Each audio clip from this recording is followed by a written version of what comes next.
that. I'd like to have tomatoes there, man. Can we put tomatoes there? Yeah, we've got, when you dig in there, got some worm activity going on. We got mushrooms growing in there and stuff. We got microbial activity occurring. Yeah, man, definitely. Appreciate your attention. Thank you for liking, subscribing, commenting on this material. My stuff is gonna be a little out of the norm, just a little bit, because the status quo to me is complete and utter bullshit. And I'm gonna push against that every single time. So thank you for watching the videos. Lack of the availability to grow food around here. I mean, it would be a much better place if we had no grass and we were growing food. But that's a far stretch idea. I mean, people watching this now are like, what are you talking about, man? On YouTube? I thought it was I saw lawn care in the subject, and it was, oh man, I came here for the Brian's lawn maintenance stuff, man. Like that psyop, dude, come on now. Like, those guys aren't in lawn care, they're in YouTube. And they're promoting an idea of staying with the way things were, instead of going like, does it even make sense to have grass? I mean, yeah, we want ball fields, we want football fields, we want nice grassy areas. I get it. But do we need the entire space to be just covered in green and then just being doused with pesticides and poisons and fertilizer, which are going to be in short supply anyway, so it doesn't even matter, and then have non-edible pretty trees that are not going to do you a whole lot if the grocery stores start to get a little thin? And so economically, this is happening regardless, but it's a step in the right direction with opening up a client list, going, hey, let's get you guys some composted mulch. You know, we've aged this, put ash in this. It's like, it's, you know, the ash is going to draw in carbon. It's going to like make the plants go boom. I mean, it just sucks it in. Plants need carbon. And so it's a small baby step in the right direction. And it's a conversational opener to going, hey, homeowner guy, there's a better way to do this. And it doesn't have to be stripped down forest with cypress trees, which help purify our local water and our local water table. Sell cypress mulch at the landscape supply stores. Before you do that, let's dye it with a bunch of red or black or brown or whatever fake color you guys want to have for your fake, you know, your fake lifestyle here, and then just throw it out there and wonder why like there's no worms and like the plants are like, they look awful. And so we'll just douse it with some synthetic fertilizer and oh wow, it's green. Yeah, happy 4th of July, man. Enjoy your barbecue. Like that way of life, like that's over, man. Like that's totally over. And so it's a conversational opener. I think it's a big opportunity for you exterior contractors. I mean, my costs here are essentially diesel fuel. And that is a major opportunity because you guys see the fuel prices and they're rocking. Newest story today, I just read the headline. It wasn't by a credible news network. I think it was one of the top 4s. And it was like, Biden administration looks into foul play for rising energy prices. The Biden administration is interested to know if there's illegal activity causing rising fuel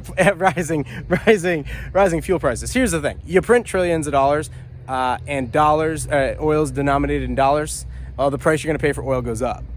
But the real solution is let's stop using it. Like let's stop using it, which they're going to get the American public to do anyway. They don't want you to drive. They want you, they don't want that to occur. They want you to be good little serfs and do your little jobs and like shut up and ride the electric bus to work, which actually is kind of a cool situation, a little robo-taxi, a little electric, but we're so far away from there and they don't address the battery issue and they don't address it.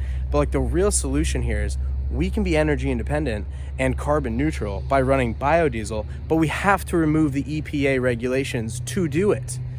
And the real solution would be an electric-like truck that runs on electric motors. So it's really streamlined. You don't need transmissions and things like that. When you do that thing, like you can do you can do regenerative braking and then a little 25 horsepower, double cylinder, little turbo diesel back there. And that's it. That's all, running on biodiesel. That's the answer. And the thing would get 100 miles to the gallon. I mean, the technology is already there. And eventually that stuff is just going to happen out of necessity because people are going to be like, okay, we just need something better. And I mean, I don't want to die. This isn't the right video for it. All those institutions, in my opinion, are losing legitimacy quick. And it's not unlikely that this decade that we'll see a complete collapse of the entire institutionals. Meaning like, you might be like, why do we have a Congress? Or why do we have a federal level? Or why do we have I mean, it's going to get wild. Don't want to dive down that road. Nonetheless, small baby step in the right direction. Got one homeowner, that's just one homeowner in an area who has realized, you know what, maybe there's something better for my dog And it's a conversational opener for as things get worse and several years from now, it's like, oh, things didn't improve. No. It's we are on a decline. And the solution is through. There's no way around this problem. It's through. It's going, okay, let's produce mulch at the local level. Let's not have it come from 4 hours away and truck it down the interstate. Like, no. Let's trim trees here, chip it up, compost it up, and a year later bring it back out to the property and regenerate the property. There's no reason that these resources should be shipped off and then thrown in a landfill, which currently most of it is. Most of it actually does get landfilled out, which is just beyond me why you would do that. But the boomers are in control, are in charge. So let's let the boomers do their thing. But the idea of the green grass, thing from the dark ages, because you had a large enough peasantry to like front your wealth, is going away regardless. You guys remember 08, 09 with the long grass and the foreclosures? It's coming back. They never fixed 08, and it's going to be way bigger this time around.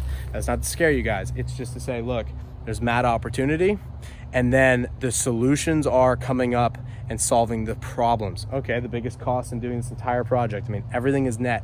There's revenue on the top of this, and then it's diesel fuel. The next part of that equation is reduce your diesel fuel. Like, that's the next logical step. Produce your own. At that point, it's like you're talking massive profit margins. The profit margins on this are already astounding. I would do 2 or 3 of these a day if I could. I would absolutely kill it. Like, no doctor or lawyer would be matching me at all. But nonetheless, long enough video. Thank you for liking. Thank you for subscribing. And until next time,